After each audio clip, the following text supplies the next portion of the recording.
মানুষের মধ্যে কিছু মানুষ আছে যারা তাদের নফসটাকে আল্লাহর সন্তুষ্টির জন্য বিক্রি করে দিয়েছে। সুবহানাল্লাহ।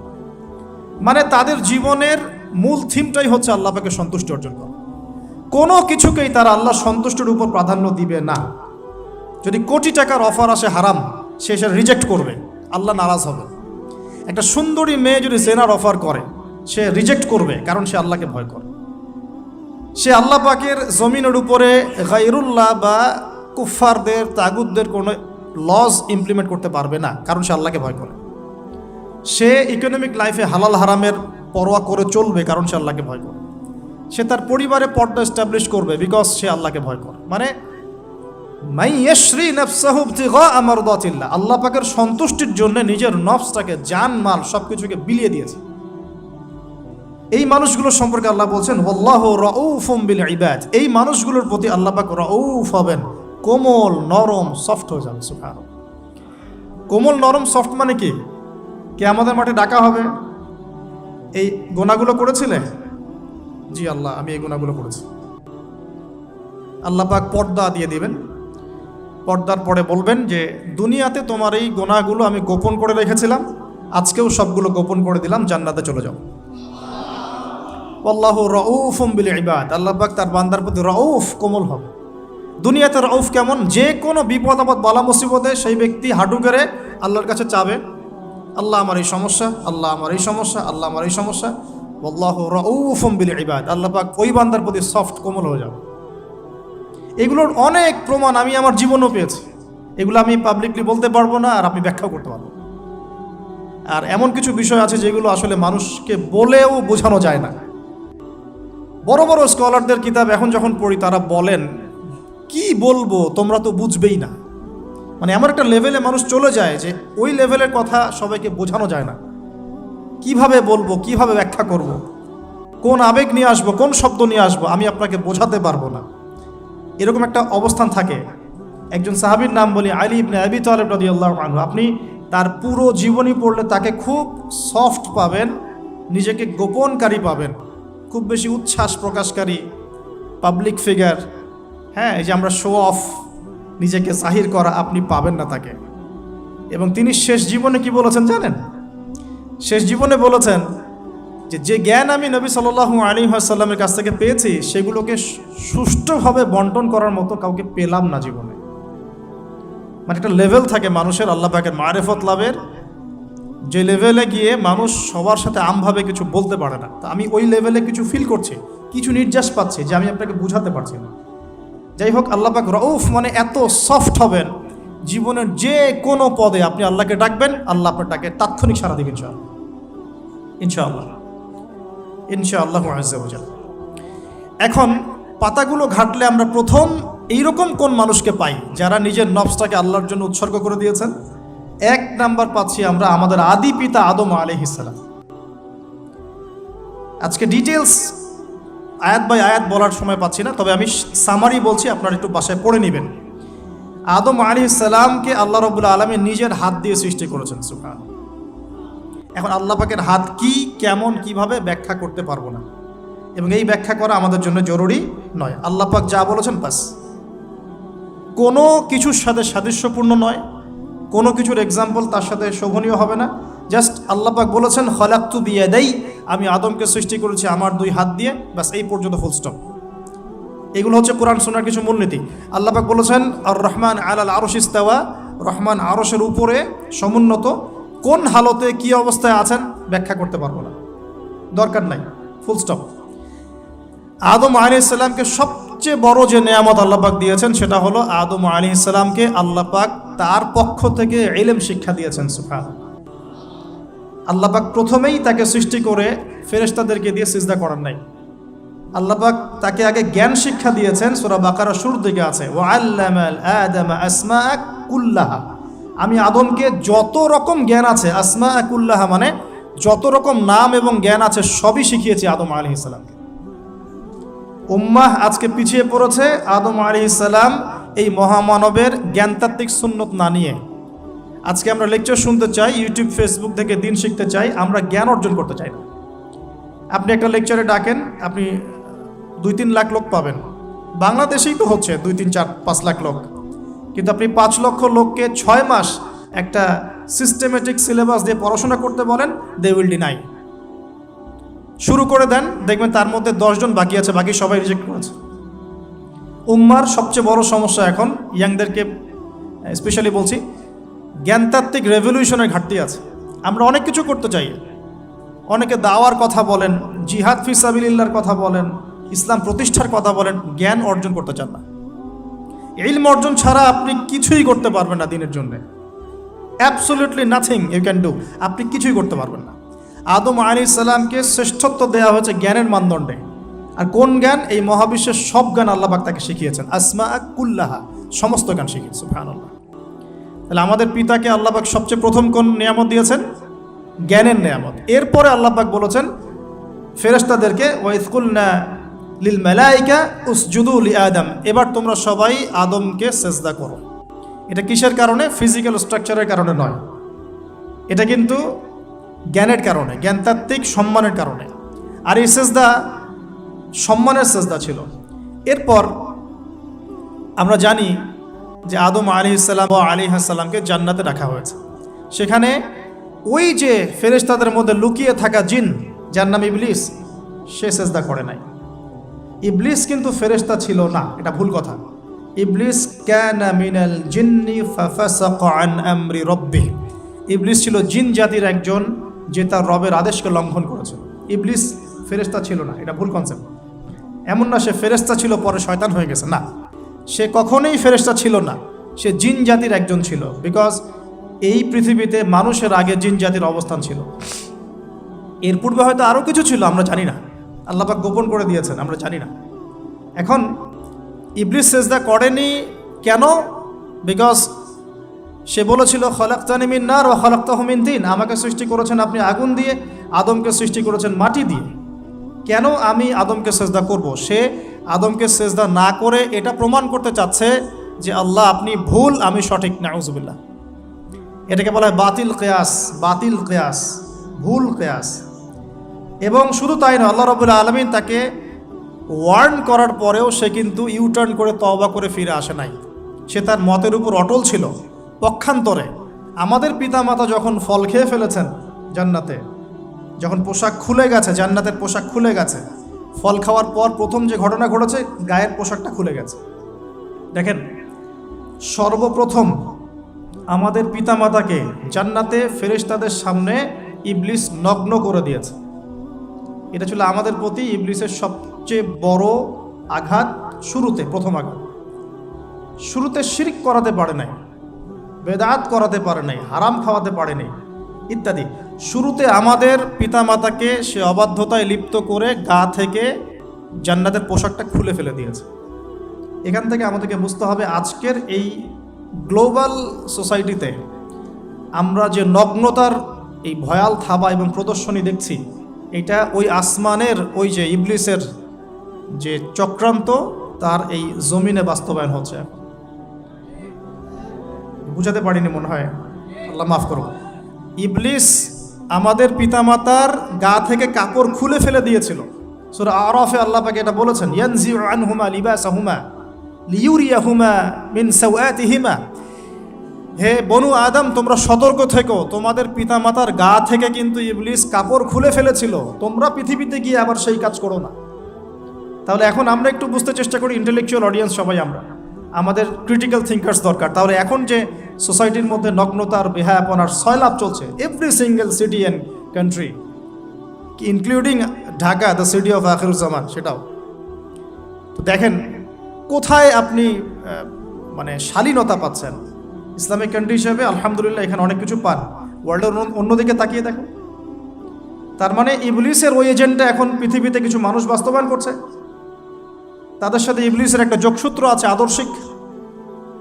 আল্লাহ পাক আমাদের মা বোনদেরকে বেপরদামি থেকে হেফাজত করুন এবং আমাদের চোখগুলোকে আল্লাহ পাক পবিত্র করুন। কিভাবে আপনি চোখ নামিয়ে চলবেন এই সমাজের মধ্যে? এটা এত সহজ নয়, আমরা খুব ভালো করে জানি এটা এত সহজ নয়। তো দেখুন, অনেক ভিতরে চলে যাচ্ছি। আদম আলাইহিস সালাম, হাওয়া আলাইহিস সালামকে সর্বপ্রথম নগ্ন করে দিয়েছে ইবলিস। তারা কিন্তু তওবা করে ফিরে এসেছেন, কি সেটা? রব্বানা, আমরা বলি রব্বানা যালামনা আনফুসানা ওয়া ইল্লাম তাগফির লানা ওয়া তারহামনা লানাকুনান্না মিনাল খাসিরিন। যখনই আমাদের পিতামাতা বুঝতে পারলেন যে তারা একটা ভুল করে ফেলেছেন, তখন তারা তওবা করে ইউটার্ন করলেন আল্লাহর দিকে, যেই কাজটা ইবলিস করে নাই। এই কাজটা ইবলিস না করার কারণে সে কাফের হয়ে গেছে, চিরস্থায়ী জাহান্নামী হয়ে গেছে। আর এই তওবা করে ফিরে আসার কারণে আমাদের পিতামাতা জান্নাতি হয়ে গেছে। আল্লাহ পাক এ কারণেই তার রাসূলের মাধ্যমে জানিয়েছেন যে প্রত্যেক আদম সন্তান, কুল্লু বানি আদম খাত্তা, প্রত্যেক বনু আদম হচ্ছে পাপী। আমরা সবাই পাপী, আমরা সবাই পাপী। পাপের তো শেষ নাই আমাদের, আল্লাহ মাফ করুন। ওয়া খায়রুল খাত্তাইন আত-তাওয়াব, যারা তওবা করে ফিরে আসে এরাই হচ্ছে শ্রেষ্ঠ পাপী। জীবনের যে কোনো সময় যদি কেউ খালেসভাবে আল্লাহর দিকে তওবা করে ফিরে আসতে পারে, আল্লাহ পাক এক মুহূর্তের মধ্যে তার আমল নামার সমস্ত গুনাহ মাফ করে নেকি দিয়ে পরিবর্তন করতে পারে। এগুলো হাদিস থেকে বলছি, ডিটেলস বলতে পারছি না আমি, কোডগুলো। তো এখন এই মহামানবের জীবন থেকে আমরা কি শিখলাম? দেখুন, তাকে আল্লাহ পাক ইলমের নিয়ামত দিয়েছেন। তার মানে আমরা যদি গতানুগতিক মুসলিম না হয়ে এক্সট্রা অর্ডিনারি মুসলিম হয়ে আল্লাহর সাথে সাক্ষাৎ করতে চাই, দুনিয়াতে বেঁচে থাকতে চাই, পরকালে জান্নাত চাই, তাহলে আমাদেরকে আগে ইলমের চর্চা করতে হবে। এবং এই জ্ঞানের চর্চা মানে ক্লাসিক্যাল সিলেবাসে আপনাকে পড়াশোনা করতে হবে, শুধু একটা লেকচার শুনে নয়, ফেসবুক ইউটিউব দেখে তো মোটেই নয়। এখান থেকে মাঝে মাঝে কিছু নলেজ নেওয়া যায়, কিন্তু এগুলো কখনো কনস্ট্রাকটিভ নলেজ নয়। বরেণ্য ওলামায়ে কেরাম যারা থাকবেন আপনাদের বেস্ট পসিবল ওয়েতে, তাদের কাছে গিয়ে পরামর্শ করে বইপত্র পড়তে হবে। আদারওয়াইজ আপনার মেমোরি এবং জ্ঞানটা বিক্ষিপ্ত হয়ে যাবে। এখনকার ইয়াং জেনারেশনের অন্যতম সেরা প্রবলেম হচ্ছে তাদের মস্তিষ্ক বিক্ষিপ্ত। তাদের মস্তিষ্কে কনস্ট্রাকটিভ কোনো সিলেবাসের পড়াশোনা নাই। আজকে এই বই, কালকে ওই বই, কালকে আদনান ভাইয়ের লেকচার, পরশুদিন আজহারি ভাইয়ের লেকচার, তারপরের দিন আরেক ভাই, তারপর আরেক ভাই।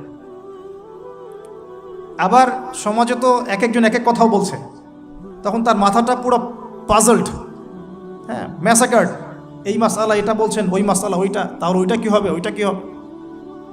সলিউশন হচ্ছে ক্লাসিক্যাল ইসলামিক সিলেবাস পড়াশোনা করতে হবে। আমি খুব শর্ট করে গেলে সাবজেক্টগুলো বলে দিই আপনাদেরকে। 1 নম্বর, ফার্স্ট অফ অল কোরআনুল কারীম। কোরআনুল কারীমের মধ্যে থাকবে authentic recitation, translation, Quranic grammar এবং অ্যারাবিক ল্যাঙ্গুয়েজ, 4টা বিষয়। তারপর থাকবে হাদিসের নবী সাল্লাল্লাহু আলাইহি ওয়াসাল্লাম। হাদিসের মধ্যে সহজ হাদিসের কিতাবগুলো পড়তে হবে। ফর এক্সাম্পল মিশকাতুল মাসাবিহ, রিয়াদুস সালিহিন, বুলুগুল মারাম, আপনার ফয়জুল কালাম, হাদিসে আরবাইন, এরকম কিতাবগুলো আগে, তারপরে আস্তে আস্তে আস্তে আপনি কঠিন কিতাবের দিকে যাবেন। তবে এগুলো ওস্তাদ ছাড়া হয় না। এরপর দরকার হচ্ছে সিরাত, নবী সাল্লাল্লাহু আলাইহি ওয়াসাল্লামের পবিত্র জীবনী। এই জীবনী যার জানা নাই, সে তার জীবনটাকে রাসূলের সিরাতের আলোকে মেলাতে পারবে না। এবং দ্বীন ইসলাম নিয়ে কিছু করতে চাইলে রাসূলের সিরাতের সুন্নাহ মাফিক করতে পারবে না।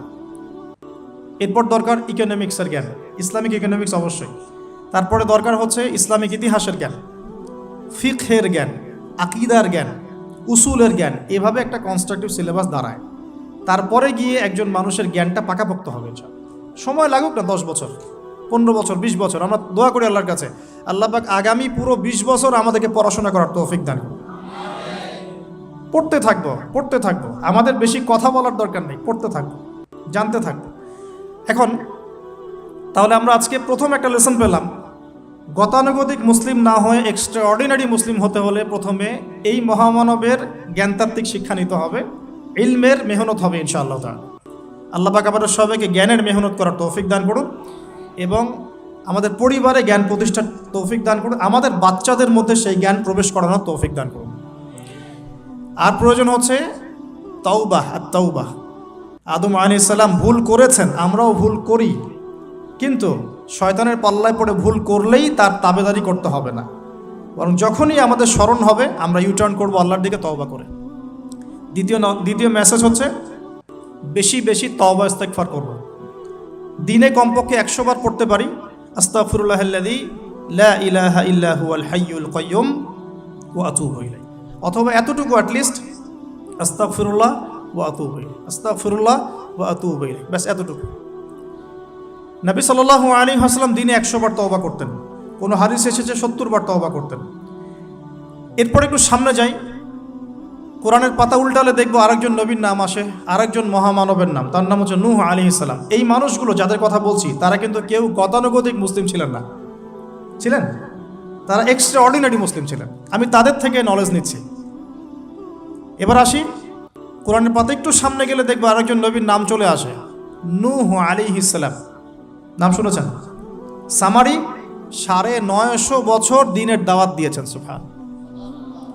এক্সট্রা অর্ডিনারি মুসলিম হতে হলে আমাদেরকে দাওয়াতি কাজ করতে হবে, তার আগে ওই যে জ্ঞান অর্জন করতে হবে। এই দাওয়াতি কাজটা হবে মধ্যম পন্থায়, শৈথিল্যতাবাদ না, চরমপন্থা না, মধ্যমপন্থী থাকবো ইনশাআল্লাহ। এখানে অনেক সময় মধ্যমপন্থী থাকতে গিয়ে কিছু মানুষ হিকমতের দোহাই পেরে শৈথিলতাবাদী হয়ে যায়। আমি মনে বুঝাতে পারি না, কিছু মানুষ মধ্যম পন্থার দাওয়াতের কথা বলেও হিকমতের দোহাই দিয়ে কখনো কখনো শৈথিল্যতাবাদী হয়ে যান। এটাও ঠিক, ওটাও ঠিক, এটাও চলে, ওটাও চলে, এদিকে চলে আসে। আবার কিছু মানুষ মধ্যম পন্থার কথা বলে অনেক সময় খুব ওভার অ্যাগ্রেসিভ পদক্ষেপে চলে যান। দুটোই উম্মার জন্য ক্ষতিকর। এই জন্যই ক্লাসিক্যাল ওলামায়ে কেরামের সাথে পরামর্শ ভিত্তিক চলাফেরা করা উচিত। তাহলে তারা ডাইরেকশন দিতে পারবেন যে কোনটা এই প্রেক্ষাপটে করা উচিত, কোনটা করা উচিত না। তো নূহ আলাইহিস সালামের জীবন থেকে আমরা শিখছি দাওয়াতের মেহনত করতে হবে। এটা আমি আজকেও শিখলাম নতুন করে। নিজের মধ্যেই মনে হলো যে আমার সামনে যে ভাই গাড়ি ড্রাইভ করছেন তাকে তো দুটো কথা বলতে পারতাম, কেন বললাম না? যে ইমামের পিছনে নামাজ পড়ে আসলাম তাকে তো দুটো কথা বলতে পারতাম, কেন বললাম না? বলতে পারতাম যে ইমাম সাহেব আপনি শুনুন, নবী সাল্লাল্লাহু আলাইহি ওয়াসাল্লাম বলেছেন দুনিয়ার সবচাইতে নিকৃষ্ট চোর হচ্ছে সে ব্যক্তি যে রুকু সেজদা ঠিক মতো আদায় করে না। চুরি করলে চোরের হাত কেটে ফেলতে হয়। যদি কেউ আমার ফোনটা চুরি করে, ইসলামিক লস কি বলছে? তার হাতটা কেটে ফেলতে হয়। আর নবীজি বলছেন সবচেয়ে নিকৃষ্ট চোর সে ব্যক্তি যে ব্যক্তি রুকু সেজদা ঠিক মতো আদায় করে না। তো আমরা এরকম দাওয়াতের অনেক ক্ষেত্র পাই। নিজেও ফিল করলাম যে না, আসলে মনে হয় আমি পরিপূর্ণ দায়ী হতে পারছি না। আমি তো এই যে বিমানে আসলাম তার কেবিন ক্রুদেরকে দাওয়াত দিতে পারতাম, অ্যাটলিস্ট শালীনতার একটা আয়াত শোনাতে পারতাম যে এই পোশাকগুলো মেয়েদের পরা উচিত নয়। যে পোশাকটা আপনি পরে আছেন, আকাশে উঠছে, সুবহানাল্লাহ, 1 সেকেন্ডের মধ্যে প্লেন ক্র্যাশ করতে পারে। Possible or not possible? 1 সেকেন্ডের মধ্যে। সেখানে আমি কিভাবে আল্লাহর জিকির বাদ দিয়ে বেহায়াপনা লিপ্ত হতে পারি? বিশ্বাস করেন, হয়তোবা আমি একটু দুর্বল মনের মানুষ কিনা জানি না, কিন্তু আমি এয়ারে উঠলে আমার সবসময় ফিকির থাকে লা ইলাহা ইল্লাল্লাহ লা হাওলা ওয়ালা কুওয়াতা ইল্লা বিল্লাহ আস্তাগফিরুল্লাহ ওয়া আতুবু ইলাইহি।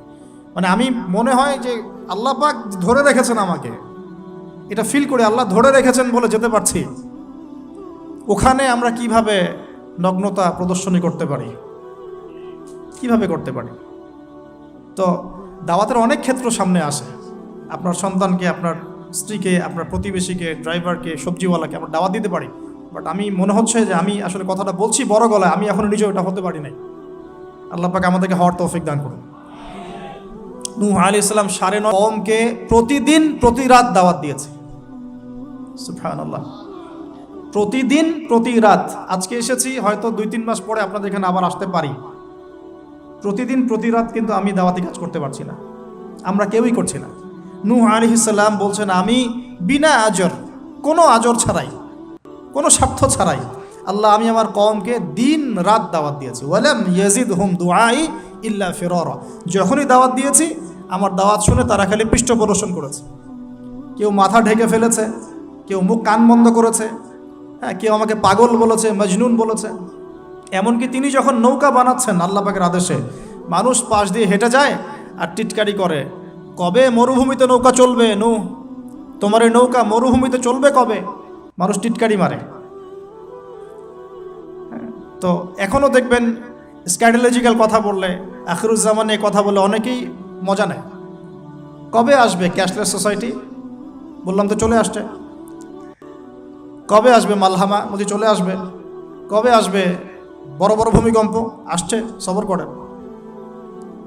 তো নূহ আলাইহিস সালামের জীবন থেকে শিক্ষা আমরা দাওয়াত দিব। আমরা ফার্স্ট অফ অল জ্ঞান অর্জন করব, ক্লাসিক্যাল সিলেবাস পড়াশোনা করব, ওলামায়ে কেরামের সাথে সোহবত রাখবো এবং দাওয়াতি কাজ করবো ইনশাআল্লাহ। এবং এখানে আমরা মধ্যমপন্থী থাকবো, নট চরমপন্থা নট, শৈথিলতাবাদ। নূহ আলাইহিস সালামের জীবন থেকে আরো দাওয়াত, দিন রাত দাওয়াতের মেহনত করা, দিন রাত দাওয়াতের মেহনত করা। আল্লাহ পাক আমাকে আপনাদের সবাইকে তৌফিক দান করুন। কতদিন? 950 বছর। কত বছর? 950 বছর। পুরো আব্বাসীয় খেলাফত ছিল 509 বছর কি 10 বছর মেবি। পুরো আব্বাসীয় খেলাফত 510 বছরের মতো। উমাইয়াদের ছিল 93 ইয়ার্স। আমাদের নবী সাল্লাল্লাহু আলাইহি ওয়াসাল্লামের দাওয়াতের মিশন বয়স ছিল 23 বছর। 950 বছর দাওয়াত দেওয়ার পর তাফসীরের কিতাবে এসেছে 40 or 80 ফ্যামিলিজ, এই 40 বা 80টা ফ্যামিলি ইসলাম কবুল করেছে। তার মানে এখানে শিক্ষা, এক্সট্রাঅর্ডিনারি মুসলিম হতে হলে দাওয়াতের মেহনতে হতাশ হওয়া যাবে না, লেগে থাকতে হবে, লম্বা সময় ধরে দাওয়াত দিতে হবে। আল্লাহ পাক আমাকে আপনাদের সবাইকে লম্বা সময় ধরে বিশ্বে দাওয়াতি কাজ করার তৌফিক দান করুন। আর সামনে যাই। নিজের ছেলে ইসলাম কবুল করে নাই নূহ আলাইহিস সালামের, নিজের স্ত্রী ইসলাম কবুল করে নাই। তার মানে আমাদের ফ্যামিলিগুলো এমন হতে পারে যে ফ্যামিলি নিজের ছেলে কথা শুনছে না, নিজের স্ত্রী কথা শুনছে না। পরোয়া করতে হবে না, তাদের পরোয়া করতে হবে না, শুধু দাওয়াত দিতে হবে। সেই অবস্থা লূত আলাইহিস সালামেরও, তারও স্ত্রী ইসলাম কবুল করছে না। আল্লাহ পাক তাদেরকে ধ্বংস করেছেন। নূহ আলাইহিস সালাম লূত আলাইহিস সালামকে উদ্ধার করেছেন। এখানে আমরা আমাদের দিনী বোনদেরকে রিকোয়েস্ট করব, আপনারা সবাই আপনাদের ফ্যামিলিতে খাদিজা রাদিয়াল্লাহু আনহা, আয়েশা রাদিয়াল্লাহু আনহা রোল প্লে করেন। নূহ আলাইহিস সালাম আর লূত আলাইহিস সালামের স্ত্রী রোল প্লে করবেন না। আনফর্চুনেটলি এখনকার যে বিজি সিটিজগুলো, মানে যেগুলো আমরা বলি বস্তুবাদী শহরগুলো, ফ্যামিলিগুলো দিন দিন ক্রাশ করছে। সম্পর্কের টানাপোড়া, বিচ্ছেদ, ডিভোর্সড, আকীদা আদর্শের মিল নাই। স্বামী ইসলাম প্র্যাকটিস করলে স্ত্রীর সমস্যা, স্ত্রী প্র্যাকটিস করলে স্বামীর সমস্যা। এই প্রবলেমসগুলো আমাদেরকে সলভ করতে হবে। আল্লাহ পাক আমাদেরকে সবর করার তৌফিক দান করুন। পারিবারিক তালিমটা খুব বেশি ইম্পর্টেন্ট। পরিবারের তালিম চালু করা উচিত। পরিবারে কোরআন এবং হাদিসের কিতাবগুলো থেকে দার্সের ব্যবস্থা করা উচিত এবং সপরিবারেই ওলামায়ে কেরামদের সাথে পরামর্শ করে চলা উচিত। ইনশাআল্লাহ ভালো হবে। আল্লাহ পাক তৌফিক দান করুন। আমি নূহ আলাইহিস সালামের আরেকটা কথা বলে শেষ করি। শেষে যখন নৌকা ডুবছে, তিনি তার ছেলেকে তখনও পিতৃস্নেহে ডাকছেন, নৌকায় আসো বাবা। ছেলে বলছে যে আমি পাহাড়ে উঠে যাব, ইয়াসিমুনি মিনাল মা, এই পাহাড় আমাকে পানি থেকে বাঁচাবে। নূহ আলাইহিস সালাম বলছেন, আল্লাহ তুমি আমার ছেলেকে বাঁচাও, ইন্নাহু মিন আহলি, সে আমার পরিবারের একজন। আমরা বলি না আমাদের সন্তানদের ক্ষেত্রে, আল্লাহ পাক বলছেন লাইসা মিন আহলিক, সে তোমার পরিবারের কেউ না। এখানে একটু হার্ড লাইনে যেতে হবে আমাদেরকে। অনেক সময় আমরা আমাদের ফ্যামিলির মধ্যে এমন কিছু মানুষকে পাই যারা টোটালি ইসলামকে ডিসকারেজ করেন, অস্বীকার করেন, নাস্তিকতায় লিপ্ত থাকেন, ইসলামের বেসিক ফান্ডামেন্টালগুলোকে ডিনাই করেন। এই ব্যাপারে কঠোর হওয়া উচিত। আল্লাহ পাক আমাদেরকে বোঝার তৌফিক দান করুন। পাতা উল্টালে এরপর একজন নবীর নাম আসে না, আসে একজন নেতার নাম। মুসা আলাইহিস সালামকে আল্লাহ পাক একটা বিজয় অভিযান দিয়েছিলেন বাইতুল মাকদাস, অনেকে বলেন মাকদিস।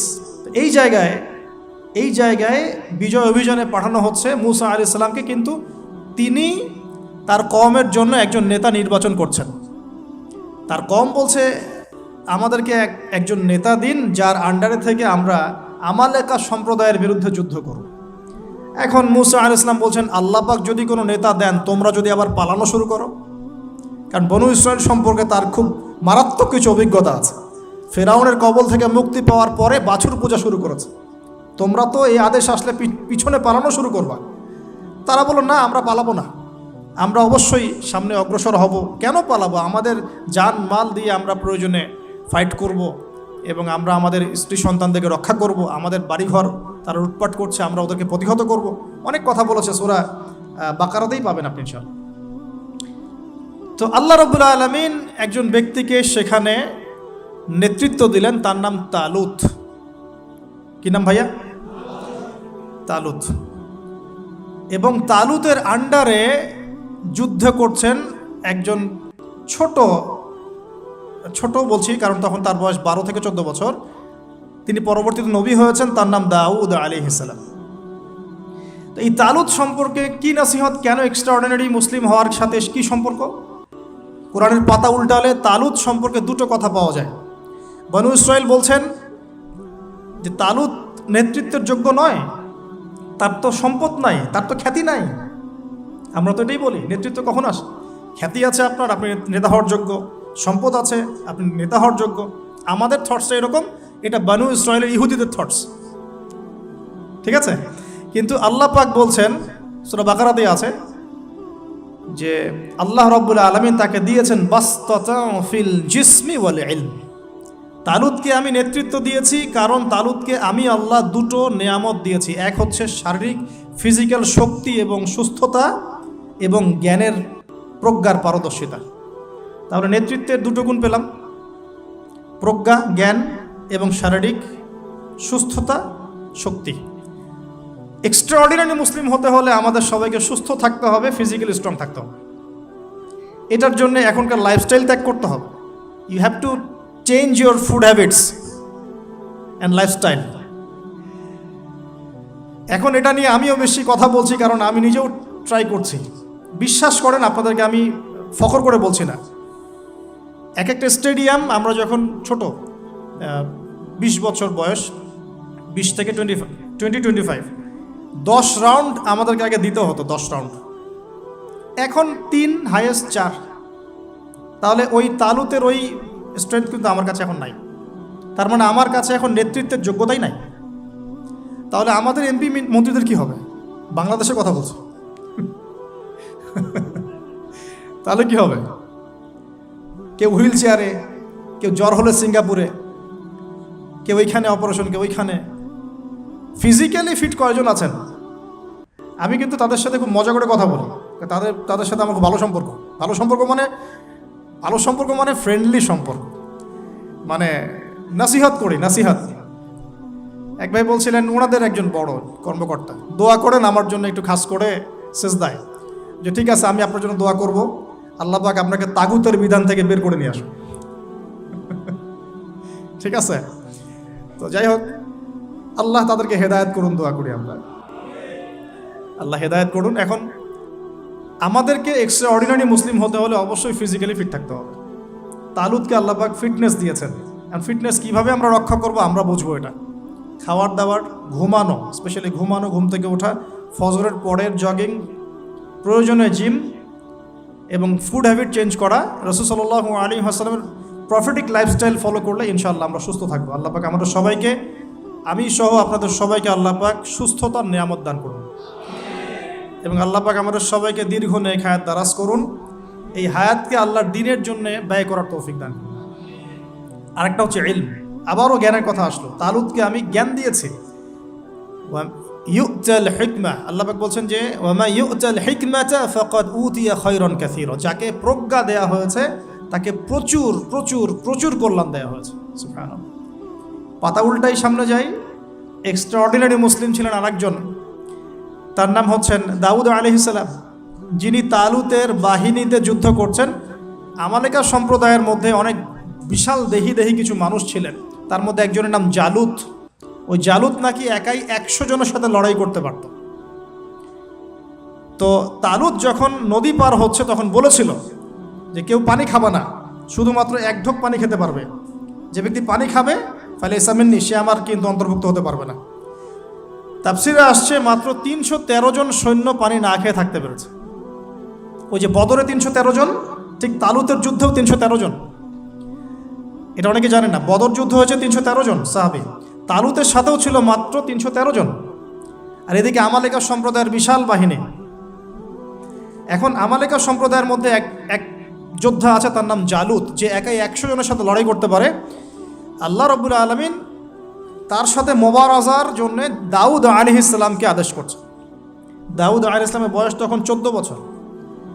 বলা হচ্ছে তাফসীরের কিতাবে, দাউদ আলাইহিস সালাম দূর থেকে একটা গুলতি বলি আমরা, বাটুল গুলতি টাইপের, এগুলো নিক্ষেপ করে এটা সরাসরি তার এই 2 চোখের মাঝখানে গিয়ে লাগিয়েতেই তার ইন্তেকাল হয়ে গেছে, মৃত্যু হয়ে গেছে। জালুত শেষ। এটা দেখে আমালেকা সম্প্রদায় পিছনে পালানো শুরু করেছে। 313 জন নিয়ে এই মুসা আলাইহিস সালামের নেতৃত্বে, তালুতের নেতৃত্বে এই বাহিনী বাইতুল মাকদিস বিজয় করেছিল।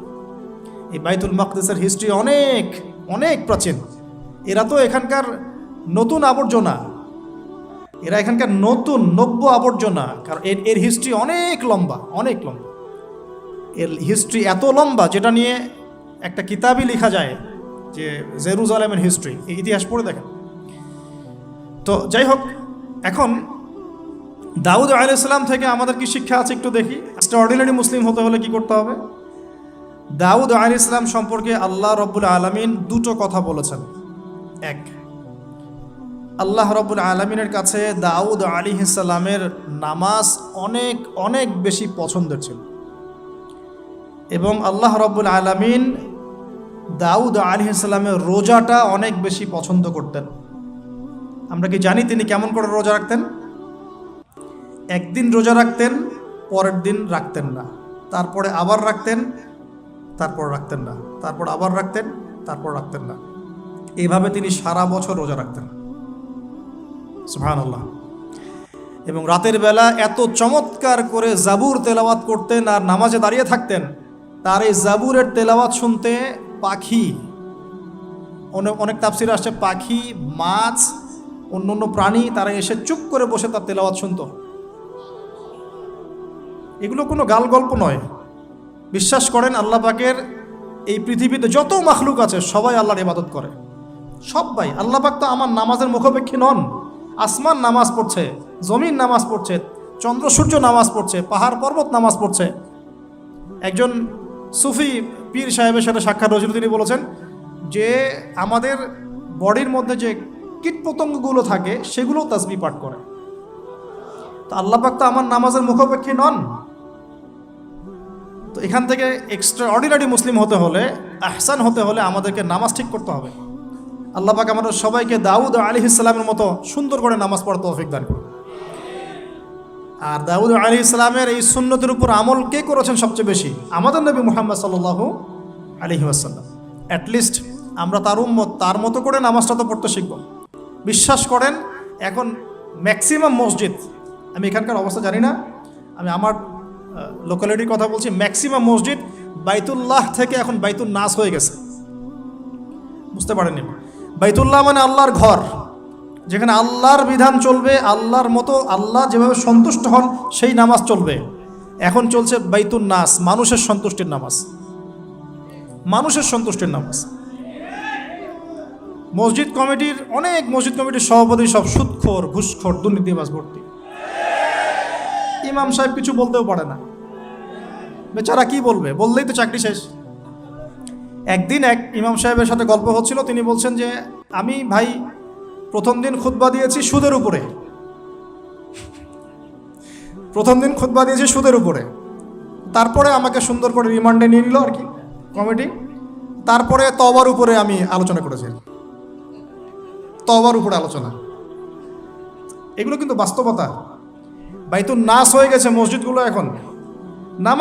নামাজের কোনো আধ্যাত্মিকতাই পাচ্ছেন না আপনি, মারেফতই নাই। এই যে আমরা দাঁড়িয়ে বলি আউযু বিল্লাহি মিনাশ শাইতানির রাজিম মিন নাফখিহি ওয়া নাফসিহি ওয়া হামজিহি, কত পার্সেন্ট মানুষের অর্থ জানে? আমরা বলি বিসমিল্লাহির রহমানির রহিম, এই বিসমিল্লাহির রহমানির রহিম মানে বিসমিল্লাহ, খালি এতটুকু সিনটা শোনা যায়, বাকি আর কিছু শোনা যায় না। অথচ শুধু এই বিসমিল্লাহর প্রতি সম্মান প্রদর্শন করার জন্যে আল্লাহ পাক সাবার রানী বিলকিসকে ইসলাম কবুলের সৌভাগ্য দিয়েছিলেন। মনে আছে সুলাইমানের চিঠি, হয়তো অনেকে পড়েছেন। সুলাইমান আলাইহিস সালাম চিঠি দিয়েছেন, আমার কাছে আত্মসমর্পণ করো। তো রাজার পরিষদ সবাই বলছে আমরা উলুল কুওয়া, আমরা শক্তিশালী, আদেশ করেন লড়াই করব।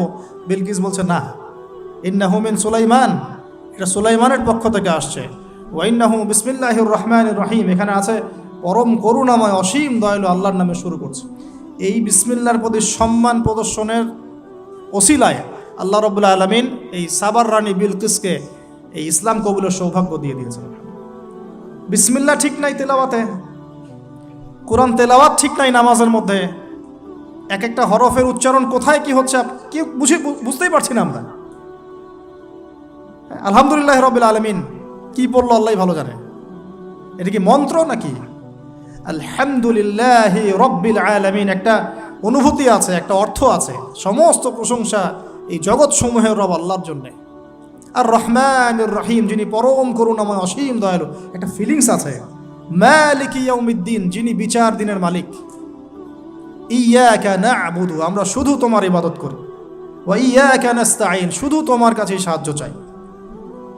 একসাথে বলি আমরা নামাজে, ইহদিনাস সিরাতাল মুস্তাকিম, আল্লাহ আমাদেরকে সোজা সরল পথ দেখাও।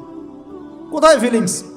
সিরাতাল লাযীনা আন'আমতা আলাইহিম, এই যে এক্সট্রা অর্ডিনারি মানুষদের পথ দেখাও আমাদেরকে, যাদের প্রতি আপনি অনুগ্রহ করেছেন।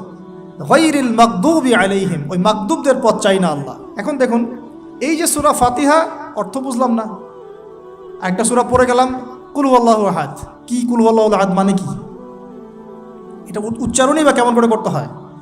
কুল, বলুন, হুয়াল্লাহু আহাদ, তিনি আল্লাহ এক। এই যে কুল হুয়াল্লাহু আহাদ, অনেকেই বলতে পারে না। কুল হুয়াল্লাহু আহাদ, এটা কি সব একসাথে মিলে একটা শব্দ?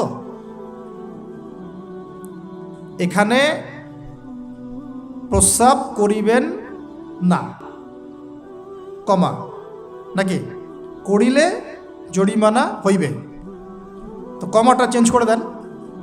এখানে প্রস্রাব করিবেন, না করিলে জরিমানা।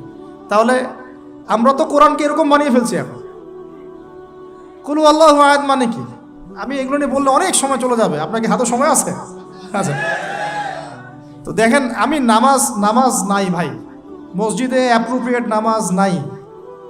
সব মসজিদের কথা বলছি না, ইল্লা মাশা আল্লাহ।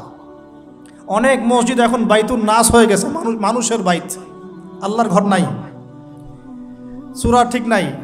এরপরে রুকু, এই যে রুকু করলাম, রুকুতে গিয়ে একটা বার সুবহানা রব্বিয়াল আযীম বলারই সময় পাওয়া যাচ্ছে না। অন্তত 3 বার 5 বার 7 বার তো বলবে, বা 3 বার তো অ্যাটলিস্ট বলবে। এই উঠে সামি আল্লাহু লিমান হামিদা, হুলিমান হামিদা কি? হুলিমান হামিদা বলে কি কোনো শব্দ আছে? একটা নতুন শব্দ বানালাম আমি একটা। সামি আল্লাহ, আল্লাহ তার কথা শোনেন। লিমান হামিদা, যে তার কথা, যে আল্লাহর প্রশংসা করে। সামি আল্লাহ, আল্লাহ তার কথা শোনেন। লিমান হামিদাহু, যে তার প্রশংসা করে। একটা অর্থ আছে তো, সামি আল্লাহ হুলিমান হামিদা। হুলিমান হামিদা মানে কি? প্রতিটা জায়গায় সমস্যা, প্রতিটা জায়গায় সমস্যা। নামাজ, এখানে আমি একটা কথা বলতে ভিতরে চলে আসি। নামাজের আমাদের তাজকিয়া উঠে যাচ্ছে, আধ্যাত্মিকত্ব পাচ্ছেন না। আপনি নামাজ নিজে পড়ে নিজে ফিল হচ্ছেন আপনি নামাজ পড়েছেন। সেজদায় গেলেন, সেজদা মনে হচ্ছে ব্যায়াম, টাপাস টাপাস। মাঝখানে বসারও সময় নাই, মাঝখানে বসে যে একটু দোয়া পড়তে হয়, আল্লাহুম্মা গফিরলি ওয়ারহামনি, কত চমৎকার দোয়া। আল্লাহুম্মা গফিরলি, আল্লাহ আমাকে মাফ করে দাও। ওয়ারহামনি, আল্লাহ আমাকে রহম করো। ওয়াফিনি, আমাকে নিরাপত্তা দান করো। ওয়ারজুকনি, আমাকে রিজিক দান করো। এই তো দোয়া। নামাজের দোয়া বাদ দিয়ে নামাজের পরে লম্বা দোয়া। হ্যাঁ, নামাজের মূল দোয়াই নাই। আর আমাদের বাংলাদেশে কিছু গ্রাম আছে, ওখানে আবার দোয়া নিয়ে যে মারামারি আর ক্যাচাল। এক একজন বিড়ি ফ্যাক্টরির মালিক, বিড়ি ফ্যাক্টরি, তামাক ফ্যাক্টরি, ওরা মসজিদে গন্ডগোল করে। দোয়া হাত তুলে করবে না, করবে না, মানে বাদ দেন। আল্লাহ হেফাজত করুন আমাদেরকে, আল্লাহ আমাদেরকে পরিপূর্ণরূপে নামাজ পড়ার তৌফিক দান করুন। নামাজের প্রত্যেকটা বিষয় বুঝে বুঝে পড়লে এত মজা লাগে, এত স্বাদ লাগে, আপনি নামাজে ডুবে যাবেন। আর নবী সাল্লাল্লাহু আলাইহি ওয়াসাল্লাম কীভাবে সারা রাত নামাজ পড়তে পারেন, রাতের একটা লম্বা অংশ কেমন করে নামাজ পড়তে পারতেন? কারণ তিনি তো ফিল করতেন কি পড়তেছেন। তার তো ক্লান্তি লাগতো না, তার পা কখন ফুলে গেছে তার টেরি পাচ্ছেন না তিনি। কেন সাহাবীদের পা থেকে তীর খোলা যেত? কারণ নামাজে দাঁড়িয়ে তারা ডুবে গেছেন আল্লাহর মধ্যে। আল্লাহ, এটা তো বললে অনেকে আকীদার প্রশ্ন তুলবে। আসলে আল্লাহ পাকের সাথে আমি বিলীন হয়ে যাচ্ছে এখানে। এই বিলীন মানে কি? শারীরিক বিলীন। আমার মনন আল্লাহর প্রতি নিবদ্ধ হয়ে যাচ্ছে। এই তো নামাজ। এই নামাজ মেরাজুল মুমিন বলে না, আল্লাহর মুমিনদের জন্য মেরাজ। নামাজটাই তো মুমিনদের জন্য মেরাজ। তো মেরাজ মানে কি? সাক্ষাৎ, দেখা সাক্ষাৎ। তা আমাদের নামাজে তো আল্লাহর কোনো ফিলিংসই আসছে না। সেজদা করছে, সেজদায় নবীজি বলেছেন বেশি বেশি দোয়া করো, কারণ সেজদায় যে দোয়াটাই করবা কবুল হয়ে যাবে ইনশাআল্লাহ। তো সেজদায় তাসবিহ পড়ারই টাইম পাচ্ছি না, দোয়া করব কখন? একটা দোয়া করতে গিয়ে দেখলাম ইমাম সাহেব তাশাহুদ শুরু করে দিয়েছে।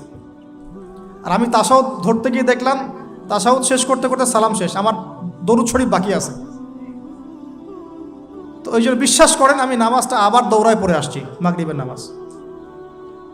ছোট ভাইকে নিয়ে বললাম পাশে দাঁড়া, নামাজ হয় নাই। কেন হয় নাই? রুকু সেজদা করতে পারি নাই। নামাজ হবে কিভাবে? এক ওয়াক্ত নামাজ চলে গেল, এই এক ওয়াক্ত নামাজ কি আমার জীবন আবার ফিরে আসবে কিনা? আর আপনারাই বলেন তো, কিয়ামতের মাঠে সবচেয়ে প্রথম কোন আমলের হিসাব হবে? আমার এই বড় বড় কথা, দিন কায়েম, জিহাদ, এই সেই, হাবি জাবি, অনেক বড় বড় কথা, নামাজ ঠিক নাই, কি হবে? ফায়দা আছে কোনো? এই জিনিসটা যদি আমাদের সমাজ থেকে আস্তে আস্তে বিদায় নিতে থাকে তাহলে তো সমস্যা। আল্লাহ পাক আমাদের সবাইকে পরিপূর্ণ নামাজি হওয়ার তৌফিক দান করুন। একটা কথা বলতে গিয়ে অনেক ভিতরে চলে আসলাম। দাউদ আলাইহিস সালামের নামাজ আল্লাহর কাছে অনেক প্রিয় ছিল, আর তার সওম রোজা আল্লাহর কাছে অনেক প্রিয় ছিল। আমাদের সবাইকে আল্লাহ পাক এই মহামানবের জীবন থেকে নামাজ শেখার তৌফিক দান করুন, রোজা রাখার তৌফিক দান করুন। এবং কোরআন, তিনি জাবুর তেলাওয়াত করতেন, এত মধুর সুরে তেলাওয়াত করতেন, পাখি এসে তার তেলাওয়াত শুনতো, মাছ এসে তেলাওয়াত শুনতো। আমাদের তেলাওয়াত তো মাশাআল্লাহ করলে মানুষ বিরক্ত হচ্ছে, আমাদের তেলাওয়াত শুনে মানুষ বিরক্ত হচ্ছে। তো আল্লাহর ওয়াস্তে আমি একটু রিকোয়েস্ট করি সবাইকে, আল্লাহর ওয়াস্তে আপনারা সবাই বিশুদ্ধ করে তার তিলের সাথে কোরআন তেলাওয়াত করা শিখবেন ইনশাআল্লাহ। 1 বছর সময় লাগে লাগুক, 2 বছর লাগে লাগুক, 3 বছর লাগে লাগুক। আমার একজন ওস্তাদি বলতে পারি, টিচার আছেন, যিনি নিজে 7 জনের কাছে কোরআন তেলাওয়াত করা শিখেছেন। তিনি নিজে 7 জন ওস্তাদের কাছে কোরআন তেলাওয়াত করা শিখেছেন। এর কোনো শেষ নাই। চমৎকার করে, সুন্দর করে, মাধুর্যের সাথে কোরআন তেলাওয়াত করা শিখুন। আল্লাহ পাক আমাদের সবাইকে ডেইলি অন্তত 1 পারা করে তেলাওয়াত করার তৌফিক দান। এতে ইনশাল্লাহ জীবনে বরকত হবে, হায়াতে বরকত হবে, রিজিকে বরকত হবে, আল্লাহর সাথে কানেকশন থাকবে, কোরআনের সাথে আপনার সম্পর্ক থাকবে। কোরআন কাল কিয়ামতে আপনার পক্ষে সাক্ষী দিবে ইনশাআল্লাহ। আল কোরআন হুজ্জাতুল লাকা ওয়া আলাইক, কোরআন আপনার পক্ষে সাক্ষী দিবে বা বিপক্ষে সাক্ষী দিবে। আল্লাহ রসুল বলছেন লা হাসাদা ইল্লা ইসনাতাইন, 2 জন ব্যক্তি ছাড়া কারো প্রতি ঈর্ষা করা জায়েজ নাই। এক, রাজুলুন আতাহুল্লাহুল কোরআন, এমন একজন ব্যক্তি যাকে আল্লাহ পাক কোরআন দিয়েছেন, সুবহানাল্লাহ। ইয়াকুমু বিহি আনা আল-লাইল ওয়া আনা আন-নাহার, যে কোরআন কেন্দ্রিক, সে দিনের বেলা আমল করে, রাতে তাহাজ্জুদের নামাজ পড়ে। আরেকজন ব্যক্তি রাজুলুন আতাহুল্লাহু মালান, একজন ব্যক্তি যাকে আল্লাহ পাক সম্পদ দিয়েছেন, ইউনফিকু বিহি আনা আল-লাইল ওয়া আনা আন-নাহার, এই টাকা পয়সা, মাল সম্পদ ইসলামের জন্য সে দিন রাত খরচ করে। এই 2 ব্যক্তি ছাড়া অন্য কারোর প্রতি ঈর্ষা করা যায় না। আর এগুলো হাদিস তো অনেক শুনেছেন, প্রত্যেক হরফে 10 নেকি করে পাবেন। কোরআন আপনার পক্ষে সাক্ষী দিবে। সূরা বাকারা, যে ঘরে তেলাওয়াত করা হয় সূরা বাকারা, শয়তান সেই ঘর থেকে দূর দূর করে পালিয়ে যাবে। সূরা আলী ইমরানের শেষের 10 আয়াত মুখস্থ করবেন, সূরা বাকারার শেষের 3টা আয়াত মুখস্থ করবেন, সূরা হাশরের শেষের 3টা-4টা আয়াত মুখস্থ করবেন, সূরা কাহাফের প্রথম 10টা আয়াত মুখস্থ করবেন, সূরা কাহাফের শেষের 10টা আয়াত মুখস্থ করবেন।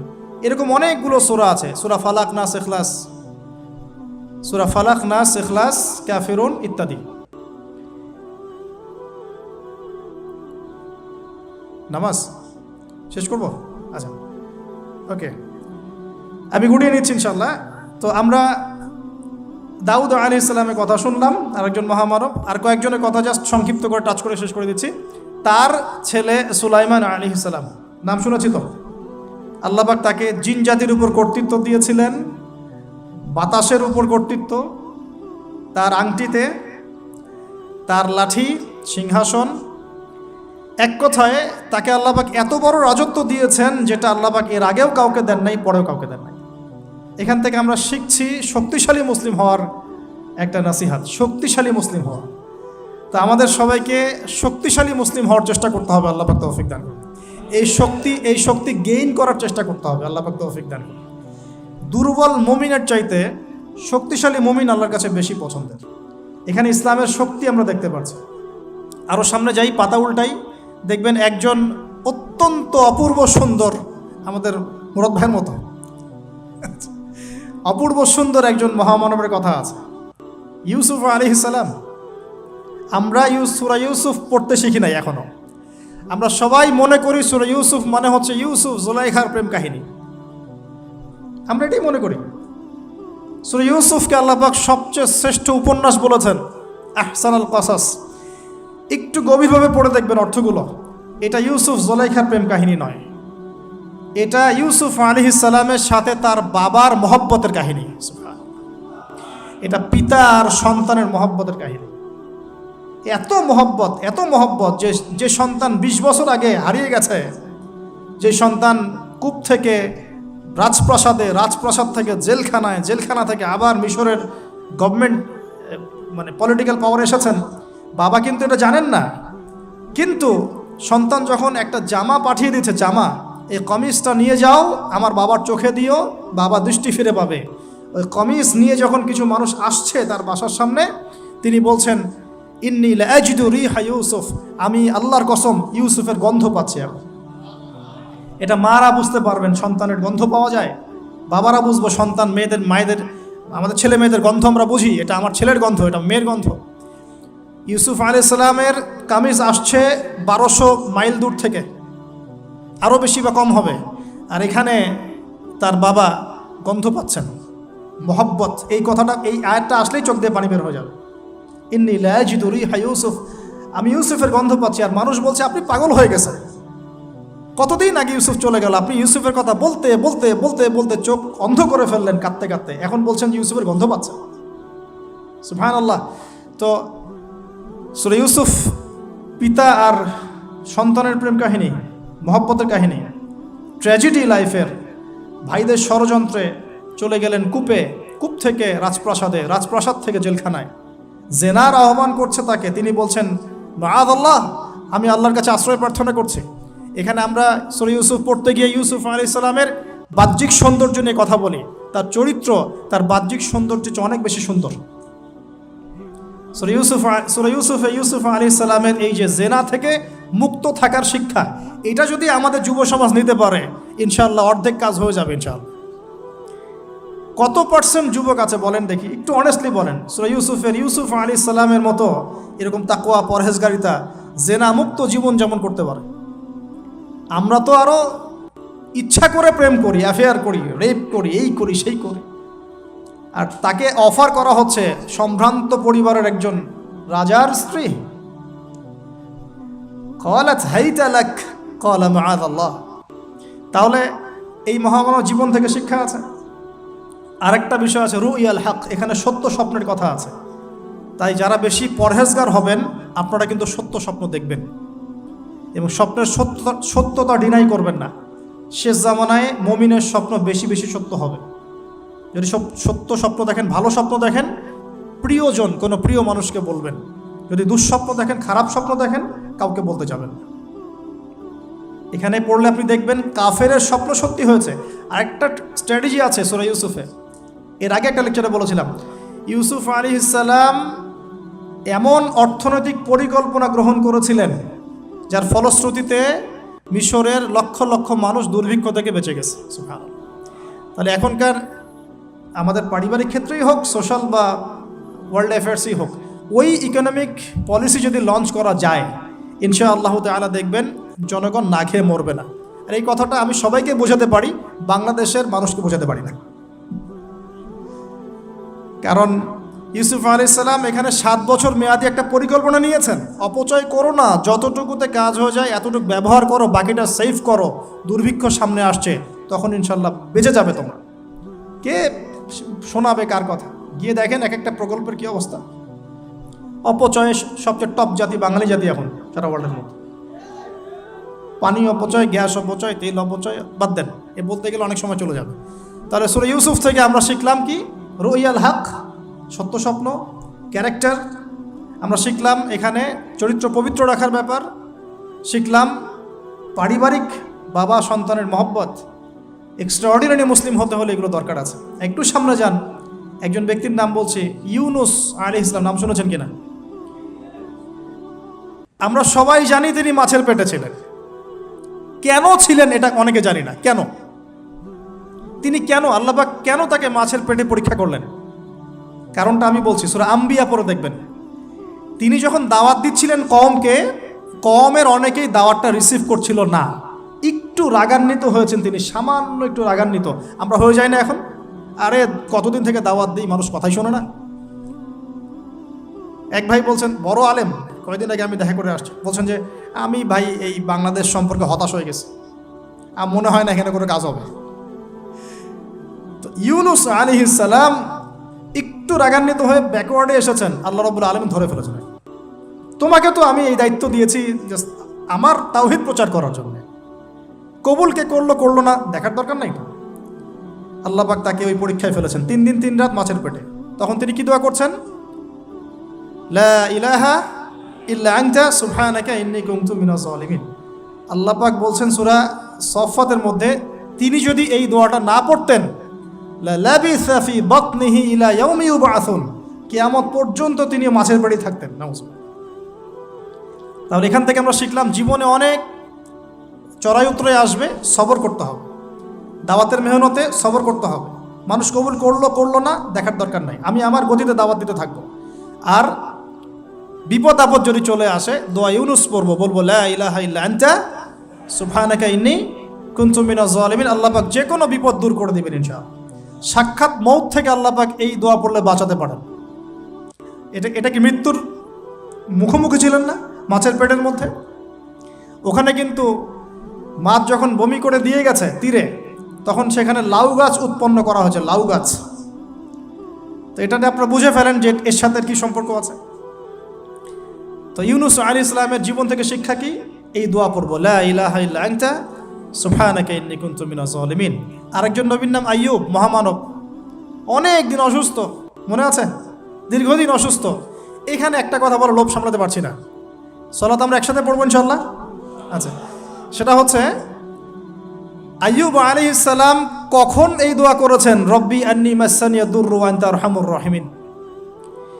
রোগ যখন আস্তে আস্তে আস্তে তার জিহ্বাতে এসেছে, জিহ্বা দিয়ে তার জিকির করতে কষ্ট হচ্ছে, তখন তিনি বলছেন, আল্লাহ আমাকে অনেক দুঃখ দুর্দশা স্পর্শ করেছে, আমি জিকিরটা ঠিকমতো করতে পারছি না, আল্লাহ আমাকে শেফা দান করো। সুবহানাল্লাহ। এখন আল্লাহ রাব্বুল আলামিন তাকে গোসল করালেন, সুস্থতা লাভ করলেন, তাকে আহাল পরিবার দিলেন, আরোগ্য দান করলেন। শিক্ষা জীবনে যত বড়ই রোগ ব্যাধি বিপদ আপদ বালা মুসিবত আসুক না কেন, এই দোয়াটা পড়বো, আশাহত হব না, হতাশ হব না, আল্লাহর প্রতি সুধারণা রাখবো, দোয়া করবো রব্বি আন্নী মাসানিয়া দুর ওয়া আনতা আরহামুর রাহিমিন, ইনশাআল্লাহ শেফা হয়ে যাবে। সেই লোভনীয় কথাটা এটা। আইয়ুব আলাইহিস সালামের শরীরে রোগ ছিল, কলবে কি রোগ ছিল? আইয়ুব আলাইহিস সালামের কলবে কি রোগ ছিল? রোগটা দেহে ছিল। এখন 1 মিনিটের জন্য যদি আমরা আমাদের পোশাকটাকে চেঞ্জ করি, দেহটাকে কলবের পোশাক দেই, কলবটাকে দেহের পোশাক দেই, বলেন তো কত % মানুষ সুস্থ থাকবে? কথাটার ভিতরে ঢোকেন। মনে করেন আমাদের 2টা পোশাক, বাইরের দেহের পোশাক, একটা ভিতরের কলবের পোশাক। দেহে আমরা এখন সুস্থ সবাই, তাই তো? এখন এই দেহটাকে আমরা কলবের রূপ দিলাম, কলবটাকে আমরা দেহের রূপ দিলাম। এখন দেখেন তো কত % মানুষ সুস্থ আছে? আমাদের মধ্যে 99% মানুষ অসুস্থ না এখন, বিকজ আমাদের সবারই কলব অসুস্থ। এই কলবের মধ্যে হিংসা আছে, বিদ্বেষ আছে, জেনা আছে, পরকীয়া আছে, লোভ আছে, লালসা আছে, কি নাই? তাহলে বলেন তো আইয়ুব আলাইহিস সালামের এই দোয়া পড়ার সবচেয়ে বেশি হকদার কে? তিনি না আমরা? বুঝতে পারছেন না? ওই দোয়াটার উপর আমল করার সবচেয়ে বড় হকদার কার বেশি প্রয়োজন, আমাদের না তার? ব্যাস, আমরা এখন আমাদের নামাজে দোয়া পড়বো, রব্বি আন্নী মাসানিয়া দুররু ওয়া আনতা আরহামুর রাহিমিন। আল্লাহ আমাদের কলবে রোগ হয়ে গেছে, আল্লাহ তুমি আমাদের এই রোগ থেকে শেফা দান করো। কারণ কলব শেফা না হলে কোনোদিনও আমাদের আমল কিন্তু কবুল হচ্ছে না। কলবের মধ্যেই সমস্যা থাকলে আমল কবুল হচ্ছে না। আল্লাহ মাফ করুক আমাদেরকে। এখন কলব পরিষ্কারের কয়েকটা টিপস। 1, ডেইলি একবার করে হলেও চিন্তা করতে হবে যে আমরা এই পৃথিবীতে থাকতে আসি নাই, আমাদেরকে যেতে হবে, একবার করে হলেও চিন্তা করতে হবে। 2, ডেইলি 1 পারা কোরআন তেলাওয়াত আপনাকে আল্লাহর দিকে নিয়ে আসবে, কলব পরিষ্কার হবে ইনশাআল্লাহ। ডেইলি জিকির আজগার, হিসনুল মুসলিম বই থেকে ডেইলি জিকির আজগার করবো ইনশাআল্লাহ, কলব পরিষ্কার হবে। আল্লাহওয়ালা মানুষের সাথে দেখা সাক্ষাৎ করবেন, কলব পরিষ্কার হবে। কবরস্থানে গিয়ে কবর জিয়ারত করবেন, কলব পরিষ্কার হবে। অন্যের প্রতি গীবত, বিদ্বেষ, হিংসা পরশ্রীকাতরতা রাখবেন না, কলব পরিষ্কার হবে ইনশাআল্লাহ।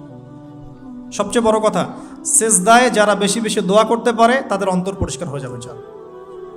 আল্লাহ পাক আমাদের সবাইকে আইয়ুব আলাইহিস সালামের জীবন থেকে শিক্ষা নেওয়ার তৌফিক দান করুন। মুসা ঈসাকে একসাথে বলছে, দুজনকে আল্লাহ পাক কেরামত দিয়েছেন, কেরামত, মহামানব কেরামত। লাঠি ছুঁড়ে মারছেন, সাফ হয়ে যাচ্ছে। মৃত মানুষের গায়ে আল্লাহর নামে হাত বুলাচ্ছেন, দাঁড়িয়ে যাচ্ছে। অন্ধ ব্যক্তি চোখে হাত বুলাচ্ছেন, তাকিয়ে দেখছে, দৃষ্টিশক্তি ফিরে পাচ্ছে। দুজনকে আল্লাহ পাক কেরামত দিয়েছেন, কেরামত। একজনের সাথে আল্লাহ পাক কথা বলেছেন, আরেকজনকে আল্লাহ পাক বিনা পিতায় সৃষ্টি করেছেন, সুবহানাল্লাহ। যাকে আল্লাহ পাক এখন উপরে উঠিয়ে নিয়েছেন, আবারও আসবেন ইনশাআল্লাহ তাআলা। ওই আনফিনিশড জব তার এখনো বাকি আছে। সেটা হলো ওই জেরুজালেম থেকে দিন ইসলামের পতাকাকে বুলন্দ করবেন ইনশাআল্লাহ, এবং সারা বিশ্বে ইসলামী খেলাফা আবারও কায়েম করবেন ঈসা আলাইহিস সালাম ইনশাআল্লাহ। এবং মিথ্যা মাসিহুদ দাজ্জালকে হত্যা করবেন ঈসা আলাইহিস সালাম। এটাই হবে তাদের শেষ ধ্বংসের পরিণতি। এরপরে তারা কখনোই পৃথিবীর বুকে মাথা তুলে দাঁড়াতে পারবে না ইনশাআল্লাহ। তো তাদের দুজনের জীবনে অনেক শিক্ষা আছে। মুসা আলাইহিস সালাম কে আল্লাহ পাক ফিরআউনের কাছে পাঠিয়েছেন। কোরআনের পাতায় পাতায় মুসা ফিরআউন, মুসা ফিরআউন, মুসা ফিরআউন। আল্লাহ পাকের কি অলৌকিকত্ব, মানে কি নিদর্শন! যেখানে আবু জেহেল সেখানেই মুহাম্মদ, যেখানেই আজার সেখানে ইব্রাহিম, যেখানে ফিরআউন সেখানেই মুসা। তাহলে এই যুগেও যেখানেই যত বেশি করাপশন, যত বেশি অন্যায় অবিচার, সেখানে তত বড় মুমিনের জন্ম হবে ইনশাআল্লাহ। আল্লাহর পক্ষ থেকে নবুয়ত পাওয়ার পরে তিনি দোয়া করছেন, আল্লাহ আমার এত সাহস নাই, শক্তি নাই, আল্লাহ আমি দুর্বল। তার মধ্যে একজন মানুষ আমার এক থাপ্পড়ে মারা গেছে ওদের ওখানে, মনে আছে? থাপ্পড়ে না, সরি, ঘুষি ফাওয়াকাযাহু ফাকাদা আলাইহি, এক ঘুষি দিয়েছেন। এই যে এক ঘুষি দিয়ে মানুষ মেরেছেন মুসা আলাইহিস সালাম, মানে অ্যাক্সিডেন্টলি, ইচ্ছা করে না। এটা থেকেই ওই যে চাইনিজ মার্শাল আর্ট শুরু হয়েছে, এক ঘুষিতে মানুষ মারা যায়। বিশ্বাস করছেন না? এই যে টেকনিক, এক ঘুষিতেও মানুষের মৃত্যু হতে পারে, এমন স্পট আছে মানুষের দেহে। এখান থেকে শিল্প গড়ে উঠেছে, মার্শাল আর্টস গড়ে উঠেছে না? তো মুসা আলাইহিস সালাম বলছেন, আল্লাহ আমার এই সমস্যা। আল্লাহ বলছেন এই দোয়া করো, রব্বিশ রহলি সদরি। আমরা কি দোয়া করবো তাহলে? রব্বিশ রহলি সদরি, আল্লাহ আমার এই কলিজাটা বড় করে দাও। মানে আমার কলিজা বড় করো মানে কি? সাহস বাড়িয়ে দাও। দিনের দাওয়াত দেওয়ার জন্য কি লাগে? সাহস। আমার সাহস বাড়িয়ে দাও। একজন আলেম বলেছিলেন 3টা জিনিস লাগে, জ্ঞান, সাহস, ধৈর্য। দিনের দাওয়াত দিতে এবং দিন বিজয় করতে 3টা জিনিস লাগবে, জ্ঞান, সাহস, ধৈর্য। এবং সেই আলেম আপনাদের খুব পরিচিত একজন, নাম বলছি না এখন। হে আল্লাহ, আমার বক্ষকে প্রশস্ত করো, ওয়াসিরলি আমরি, আমার কাজকে সহজ করে দাও। আমার কাজ সহজ নয়, কাজটা সহজ করে দাও। ওয়াহলুল উকদাতাম মিন লিসানি, আমার জড়তা আছে জিহ্বায়, দূর করে দাও। ইয়াফকাহু কওলি, যাতে করে আমার কথা মানুষ বুঝতে পারে। ডক্টর জাকির নায়েক এই দোয়াটার উপর খুব বেশি আমল করেন। আপনারা কি দেখেছেন না লেকচারে? এই দোয়াটার ব্যাপক ফজিলত আছে ইনশাআল্লাহ। এই দোয়ার উপর যারা আমল করবে, আল্লাহ পাক তাকে প্রশস্ত সদর দিবেন, জ্ঞান দিবেন, সাহস দিবেন ইনশাআল্লাহ। দাওয়াতের ক্ষেত্রে সে মানে না জড়তা মুক্ত কথা বলতে পারবে ইনশাআল্লাহ। এই কাজগুলো আমাদের করা উচিত। সবচেয়ে বড় কথা, তিনি ফেরাউনকে দাওয়াত দিয়েছেন। তাহলে বুঝলাম দাওয়াতের কাজ আস্তে আস্তে আস্তে আস্তে ওই পর্যায় পর্যন্ত যেতে হবে কি না? তাহলে এখনকার বিশ্বে কি ফেরাউন নাই? এখনকার বিশ্বে ফেরাউন নাই? অল্প কিছু জায়গা বাদ দিয়ে ম্যাক্সিমামই তো ফেরাউন। অল্প কিছু জায়গা বাদ দিয়ে ম্যাক্সিমামই ফেরাউন, হামান, কারুন, নমরুদ। আর এই কথাটা বলার সৎসাহস থাকা উচিত। কোন দৃষ্টিকোণ থেকে বলা হচ্ছে? বিকজ আল্লাহ পাকের আইন আপনি মানছেন না, আল্লাহ পাকের কোরআন আপনি মানছেন না, নবীর সুন্নত মানছেন না। শেষ করে দেই লাস্ট। উতবা সাহেবা, রাবিয়া, তোমরা ইসলাম কবুল করো। তারা করে নাই বলেই তো বদর হলো। তারপরে সমাজ পরিবর্তন। একটা হাদিস আমাকে প্রেরণা যোগায়, সেটা হলো নবীজি বলছেন, তোমাদের সামনে এমন যুগ আসছে, জামানা সবরিন, কঠিন সবরের জামানা। ওই যে বলেছি অনেক দিন আগে, ইমান ধরে রাখাটা হাতের মধ্যে আগুন ধরে রাখার মতো হবে। ওই জামানায় যে ব্যক্তি আমার সুন্নতের উপরে লিল মুতামাসসিক, আমার সুন্নতের উপরে একদম দৃঢ় থাকতে পারবে, আজরুনা খামসিনা শাহীদাম মিনকুম, তোমাদের মধ্যে 50 জন শহীদ সাহাবীর নেকি পাবে ইনশাআল্লাহ। এই জন্য আমরা মাঠে ময়দানে কাজ করছি, করতে করতে করতে করতে যদি কখনো দেখা যায় যে না আর পসিবল হচ্ছে না, কোনোভাবেই সম্ভব হচ্ছে না, সেক্ষেত্রে এরকম আবিসিনিয়ার মতো জায়গাগুলোতে চলে আসা ছাড়া কোনো অপশন নাই। তো আপনারা তো মাশাআল্লাহ ভালো পরিবেশে আছেন। এই পরিবেশে সাহাবীরা হিজরত করেছিলেন, ঠিক আছে। বাদশা নাজাশী খ্রিস্টান শাসক ছিলেন, মুসলিম ছিলেন না, তারপরেও তিনি তার রাজ্যের মধ্যে ন্যায় বিচার প্রতিষ্ঠা করেছিলেন। আর এখনকার মুসলিমদের কাছে ন্যায় বিচার পাওয়া যাচ্ছে না। আল্লাহ পাক আমাদেরকে হেফাজত করুন। এরপরে টার্নিং পয়েন্ট, মদিনা থেকে কিছু যুবক সাহাবী আসেন আসআদ বিন জুরারাহ রাদিয়াল্লাহু আনহুর নেতৃত্বে। তারপরে তারা ফিরে যান, পরের বছর 12 জনকে নিয়ে আসেন, তারপরের বছর আসেন 75 জনকে নিয়ে। এরপরে বায়াতে আকবায়ে কুবরা হয়। বায়াত একটা বিষয় আছে ইসলামে, এটা তো উঠেই যাচ্ছে আস্তে আস্তে। এটা নিয়ে নিচ্ছে কিছু ভণ্ড পীর সাহেব, তাই না? কিন্তু অরিজিনালি কিন্তু ইসলামে একটা বায়াতের ব্যাপার আছে। তো নবী সাল্লাল্লাহু আলাইহি ওয়াসাল্লাম সেটা নিয়েছেন। নেয়ার পরে আল্লাহ পাক তাকে আদেশ করেছেন মদিনায় হিজরত কর। তখন তিনি মদিনায় হিজরত করেন। সেখানে গিয়ে মদিনা সনদ করা, মসজিদ নববী নির্মাণ করা, তারপরে ইহুদিদের সাথে চুক্তি করা, একটা রাষ্ট্র যেভাবে ফাংশন করে সব সেখানে হলো। তারপরে সামরিক অভিযান শুরু হলো আস্তে আস্তে। এই করতে করতে কিছু সারিয়া হলো, সারিয়া সাইফিল বাহার, সারিয়া আবুয়া, সারিয়া বুয়াত, এরকম অনেকগুলো সারিয়া হওয়ার পরে এক পর্যায়ে বদর যুদ্ধ হয়েছে। সরাসরি প্রথম বদর হয়নি, কিন্তু বদর যুদ্ধ জয়লাভ, পরে উহুদের যুদ্ধ পরের বছর, এই যুদ্ধের সাময়িক বিপর্যয়। তারপরে খন্দকে বাইন মানে ওরা কিন্তু ফিরে চলে গেল, আমাদের কোনো ক্ষতি করতে পারলো না। তারপরে নবী সাল্লাল্লাহু আলাইহি ওয়াসাল্লাম বলেন আজকের পর থেকে আমরাই অগ্রগামী হব, ওরা আমাদেরকে আর কিছু করতে পারবে না। এরপরে সামরিক অভিযান বাড়লো, দাওয়াতের মেহনত বাড়লো, আস্তে আস্তে আস্তে আস্তে মাশাআল্লাহ মাত্র 8 বছর 8 বছরের ব্যবধানে নবী সাল্লাল্লাহু আলাইহি ওয়াসাল্লাম প্রায় বিনা যুদ্ধে মক্কা জয় করলেন। কোন মক্কা? যে মক্কা থেকে আমাদেরকে চলে আসতে হয়েছে এক সময়। ইসলাম এভাবে বিজয় লাভ করেছে। আর আমাদের জন্য নবী সাল্লাল্লাহু আলাইহি ওয়াসাল্লামের এই মহামানবের জীবনেই হচ্ছে উসওয়াতুল হাসানা। আমাদের জন্য কিন্তু আগেকার মহামানবরা উসওয়াতুল হাসানা নন, যাদের কথা আমরা আলোচনা করলাম তাদের থেকে আমরা শিক্ষা নিচ্ছি, কিন্তু আমাদের উসওয়াতুল হাসানা হচ্ছেন নবী সাল্লাল্লাহু আলাইহি ওয়াসাল্লাম। তার এই সিরাত, তার এই জীবনী পড়লে আমরা আমাদের ব্যক্তি জীবন, দাওয়াতের জীবন, পারিবারিক জীবন, কখন কি করতে হবে, এই পুরো বিষয়টা আমরা খুব ভালো করে আয়ত্ত করতে পারব। আল্লাহ রাব্বুল আলামিন আমাদের সবাইকে নবী সাল্লাল্লাহু আলাইহি ওয়াসাল্লামের জীবন থেকে শিক্ষা নেওয়ার তৌফিক দান করুন। তিনি উম্মার কল্যাণকামী ছিলেন, আমাদেরকে তিনি ভালোবাসতেন, আমাদের জন্য এত কষ্ট করেছেন, তিনি চলে গেছেন, রেখে গেছেন আমাদের কাছে এই দিন ইসলাম। এটাই আমানত। আমরা ছাড়া এরপরে আর কোনো নবী আসছেন না, আমাদের কাঁধেই দায়িত্ব। অতএব শুধু ওলামায়ে কেরামদের কাঁধে দায়িত্ব নয়, আমাদের সবার কাঁধেই দায়িত্ব। যখন ওলামায়ে কেরামরা দায়িত্ব পালন অবহেলা করবে, আল্লাহ পাক আপনাদেরকে নিয়ে আসবে এখানে ইনশাআল্লাহ। আল্লাহ পাকের কোনো পরোয়া নাই, কিন্তু আল্লাহ পাকের কোনো পরোয়া নাই। যদি আমরা ওলামায়ে কেরামরা দায়িত্ব পালন না করি, আল্লাহ পাক আপনাদেরকে নিয়ে আসবেন, এই চেয়ারগুলোতে বসাবেন ইনশাআল্লাহ। অতএব এই উম্মর উপর সবার দায়িত্ব আছে। নবী সাল্লাল্লাহু আলাইহি ওয়াসাল্লামের সেই আদর্শ তার পরবর্তীতে বাস্তবায়ন করেছেন আবু বকরের মতো সাহাবী রাদিয়াল্লাহু আনহু, ওমর ইবনে খাত্তাবের মতো সাহাবী, উসমান বিন আফফানের মতো সাহাবী, আলী ইবনে আবি তালেবের মতো সাহাবী। এরপরেও উমাইয়াদের 93 ইয়ার্স, আব্বাসীয়দের প্রায় 500 বছর, উসমানীয় খেলাফত, ফাতেমি খেলাফত, কর্ডোবা ইসলামী খেলাফত, আপনার মামলুকদের শাসন, মুঘলদের শাসন, আফগানদের শাসন হতে হতে হতে হতে এই 1917 সাল পর্যন্ত সারা বিশ্বে এগুলোই চলেছে আলহামদুলিল্লাহ। লাস্ট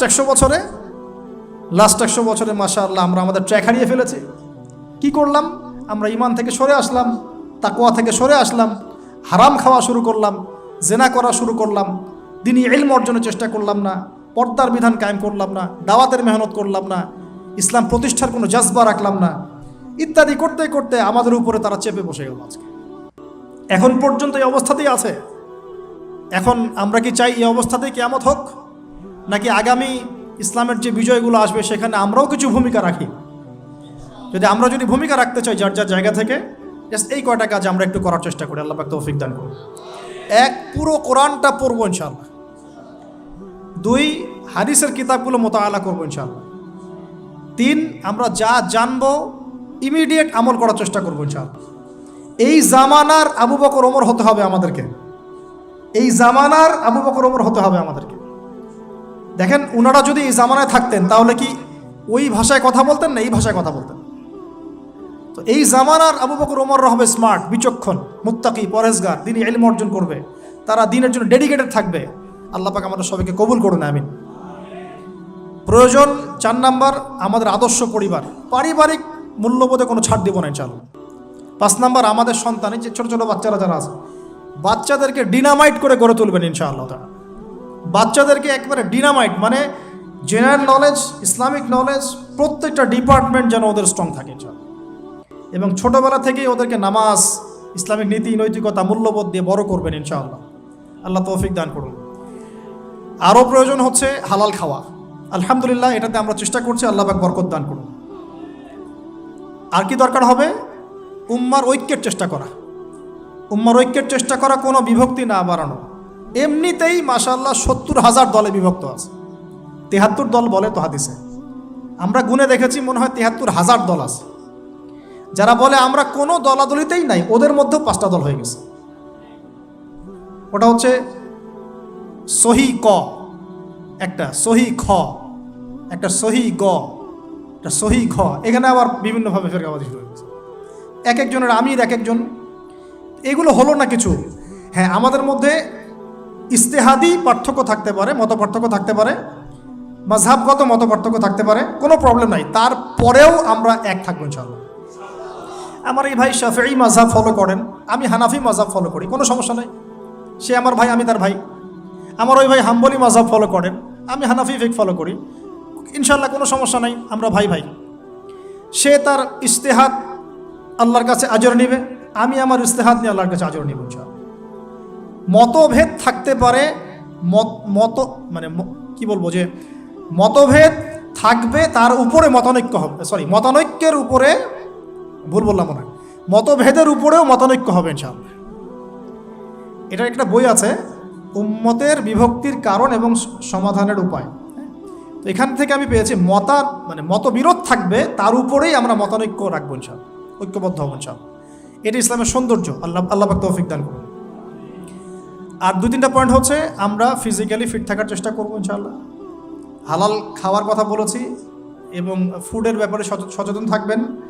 ডিভাইস এডিক্টেড হবেন না, প্রাকৃতিকভাবে বড় হন, নিজেদের জীবনটাকে মূল্যায়ন করি, হায়াতটাকে মূল্যায়ন করি। এক একটা দিন, এক একটা রাত চলে যাচ্ছে, লাইফ থেকে চলে যাচ্ছে। আমরা আমাদের গোল্ডেন টাইমগুলোকে মূল্যায়ন করি, আমাদের মা বোনদেরকে পর্দায় রাখি, পারিবারিক মূল্যবোধগুলো সুন্দর করার চেষ্টা করি, দাওয়াতের মেহনত বাড়াতে থাকি, এবং অবশ্যই ইউনাইটেড থাকবেন। প্রয়োজন আপনাদের মধ্যে একজনকে আপনারা আমির বানিয়ে নেবেন, তাদেরকে তার আন্ডারে থেকে সুন্দর মতো আপনারা পরামর্শ করে চলবেন। থাকতে হয়, একজন নেতা থাকতে হয়, না হলে 10 নেতা হলে তো সমস্যা, 10 জন 10 কথা বলবে তখন। হ্যাঁ, যখন ইমামুল মাহদি আসবেন, ঈসা ইবনে মারিয়াম আসবেন, তখন গ্লোবাল আমির হবে ইনশাআল্লাহ। এখন তো গ্লোবাল আমির নাই, আছে তো কমিউনিটি বেস আপনারা পরামর্শ করে সুরাভিত্তিক চলার চেষ্টা করেন। আল্লাহ পাক তৌফিক ইনায়াত করেন। সবশেষ কথা হচ্ছে এই, যদি আমরা এভাবে আমাদের জীবনটা কাটাতে পারি ইনশাআল্লাহ, সূরাতুল বাকারার এই 207 নম্বর আয়াতের উপর আমল হয়ে যাবে ইনশাআল্লাহ। আমরা সেই সব বান্দাদের অন্তর্ভুক্ত হব ইনশাআল্লাহ, যাদের ব্যাপারে আল্লাহ পাক বলেছেন, ওয়া মিনান নাস, মানুষের মধ্যে কিছু মানুষ আছে, মাই ইয়াশরি নাফসাহু ইবতিগা মারদাতিল্লাহ, যারা আল্লাহ পাকের সন্তুষ্টির জন্য তাদের জীবনটাকে ঢেলে দিয়েছে। একেবারে যারা আল্লাহ পাকের জন্যে, আল্লাহর সন্তুষ্টির জন্যে তার জীবনটা, নফসটাকে ঢেলে দিয়েছেন ইনশাআল্লাহ। আল্লাহু রাউফুম বিল ইবাদ, এই মানুষগুলোর জন্য আল্লাহ পাক হবেন প্রচণ্ড রকম কোমল, নরম, সফট। আল্লাহ পাক আমাদের সবাইকে সেই সব বান্দাদের অন্তর্ভুক্ত হওয়ার তৌফিক দান করুন, সকলেই বলে আমিন। আজকের মতো এই পর্যন্ত থাকলো। আকুলু কওলি হাযা আস্তাগফিরুল্লাহ লি ওয়া লাকুম ওয়া লিসাইরিল মুসলিমিন। বারাকাল্লাহু লানা ওয়া লাকুম বিল আয়াতিল হাকিম। ইন্নাহু তাআলা জাওয়াদুন কারীম রাউফুর রহিম। একজনের কথা বলতে ভুলে গিয়েছিলাম, এটা বাসায় গিয়ে পড়বেন, কালকে শুক্রবার আছে। সূরাতুল কাহফ, আসহাবুল কাহফের ঘটনাটা পড়ে দেখবেন। আর আমাদের নবীগণের পিতা ইব্রাহিম আলাইহিস সালামের জীবনটা একটু পড়ে দেখবেন, তার জীবন থেকে কি শিক্ষা নেওয়ার আছে। আল্লাহ পাক আমাদের সবাইকে কোরআনের পাতা থেকে এই মহামানবদের জীবন থেকে শিক্ষা নেওয়ার তৌফিক দান করুন আমিন, এবং এক্সট্রা অর্ডিনারি মুসলিম হওয়ার তৌফিক দান করুন আমিন।